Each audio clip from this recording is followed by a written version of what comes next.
dans le travail, dans la santé.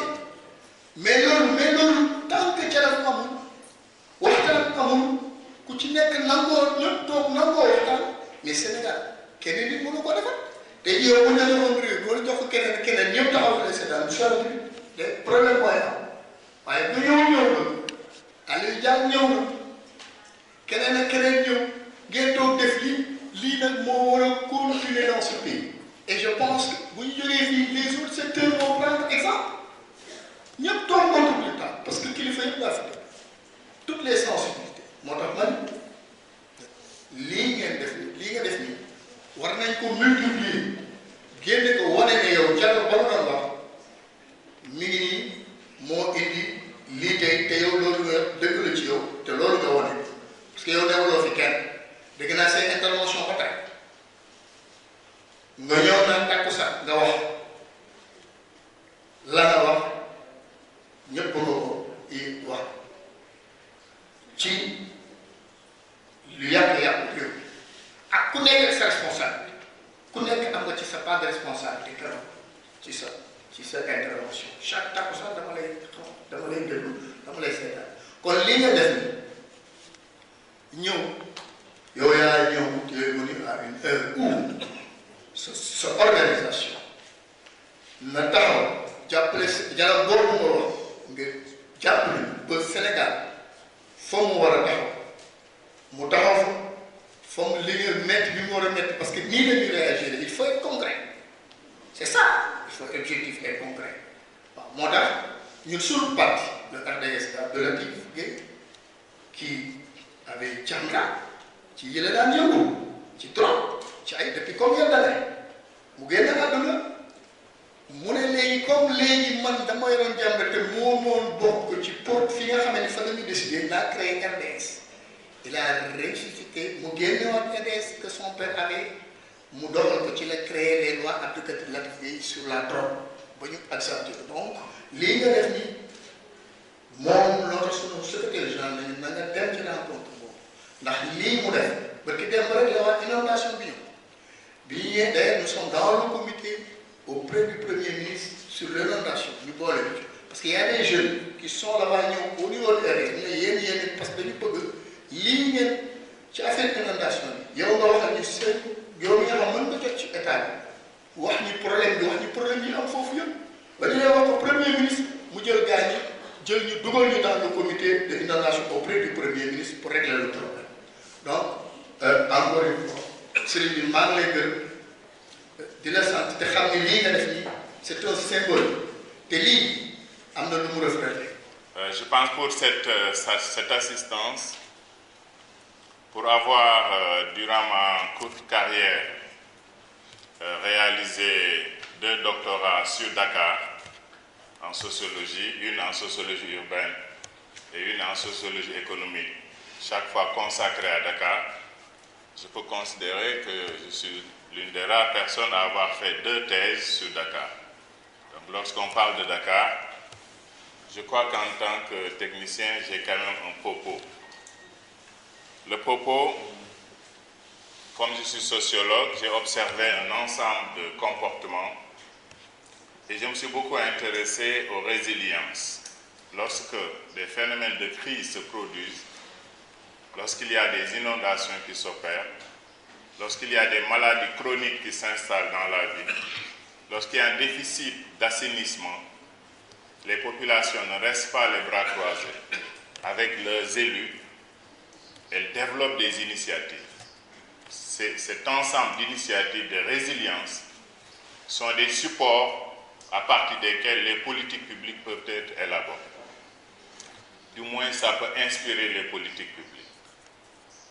C'est pour dire, sur la longue période d'observation que j'ai faite sur Dakar et sa banlieue, j'observe que les populations développent beaucoup d'initiatives. Une des conclusions qu'on peut en tirer, c'est que les initiatives permettent de régler de manière ad hoc les problèmes, mais de manière durable, les problèmes demeurent. Cela m'avait amené à intituler un des ouvrages « Tax Takhale. Lorsqu'on m'a demandé comment se présente la vie à Dakar, j'ai consacré un ouvrage au mot Takhale. Ça porte le titre Takhale. Des initiatives, des solidarités horizontales se développent. Elles ne sont pas suffisantes. La première conclusion qu'on en tire, c'est qu'il faut des investissements structurants. Et ça, c'est le fait de l'État central. On ne peut pas se limiter à des solutions ad hoc. Il faut envisager des solutions durables. Et ce sont ces solutions durables qui vont permettre de relayer les innovations développées par les populations à la base et soutenues par les élus locaux et les associations à la base. Cette démarche est indispensable. C'est valable lorsqu'on parle des inondations.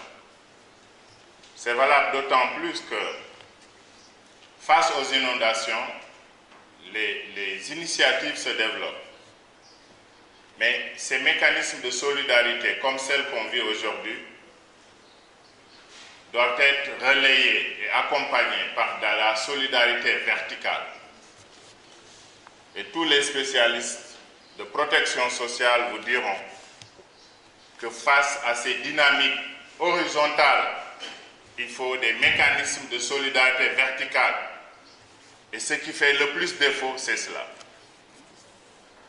Je pense qu'il faut donc considérer qu'il faut aujourd'hui affronter les problèmes et sortir de ce qu'on a appelé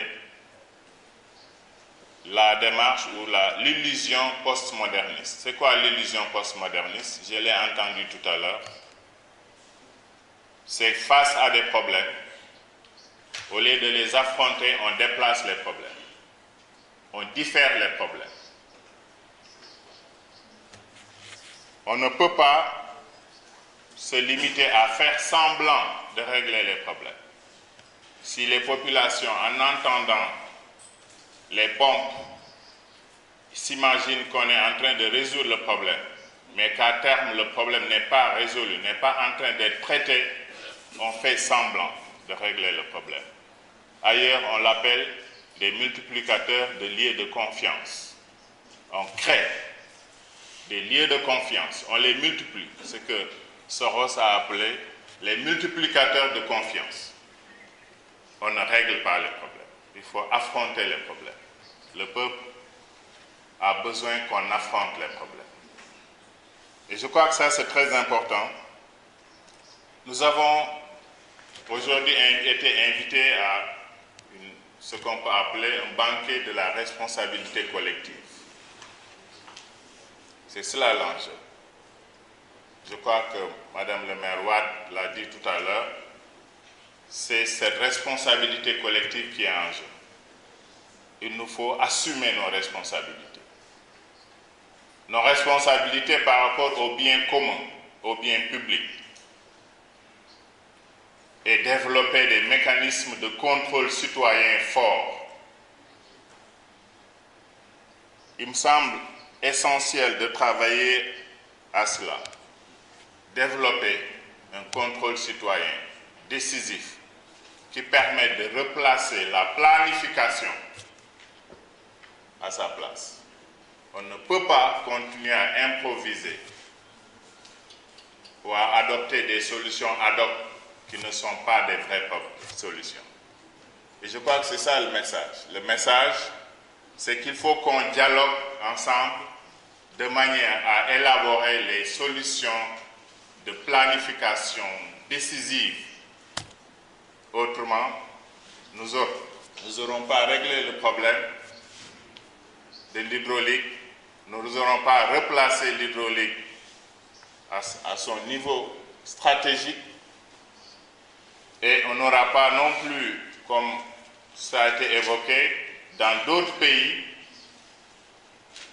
les solutions ont pu être trouvées en ayant une maîtrise de l'eau, en canalisant l'eau. Les Hollandais l'ont fait parce que c'est une tradition hollandaise qui consiste, pour toute chose, à développer des mécanismes pour canaliser les problèmes. Et valablement pour l'eau. Et donc, il nous faut développer il nous faut planifier, il nous faut gouverner autrement. Et pour cela, je crois que l'un des maires l'a dit tout à l'heure, le déficit devient très important. Les inondations créent un déficit qui ne font qu'accentuer la pauvreté ou le processus de paupérisation. Pourquoi? Parce que les chiffres qu'il a donnés tout à l'heure, des 150 milliards qui sont une perte, c'est un reflet de ce qu'on peut appeler la participation de l'économie locale au développement. Or, le problème de notre environnement, le problème ici comme ailleurs, c'est de créer les conditions de ce qu'on peut appeler la croissance inclusive. Cette croissance qui permet aux catégories populaires de participer à créer les richesses, aux couches moyennes de créer les richesses, mais aussi pour que ces richesses créées soient partagées de manière large. Et ça, c'est un enjeu de taille. Aujourd'hui, nous ne sommes pas dans la dynamique de cette croissance inclusive. Or, il n'y a de développement que supporté par une croissance inclusive. Les inondations sont une entrave à ce processus-là. Et je crois qu'il faut prendre la pleine mesure de cela. C'est une entrave à quelque chose d'autre, c'est une entrave au travail décent. Et enfin, c'est une entrave au développement durable. Or, lorsqu'on veut développer ce pays, le triptyque croissance inclusive, travail décent et économie durable. Cela n'est pas possible si on a des entraves aussi structurelles et chroniques que sont les inondations. Il faut passer par le dialogue. Il faut travailler à partir du dialogue et faire en sorte qu'on puisse rationaliser les ressources. Nous ne sommes pas aussi pauvres qu'on le dit.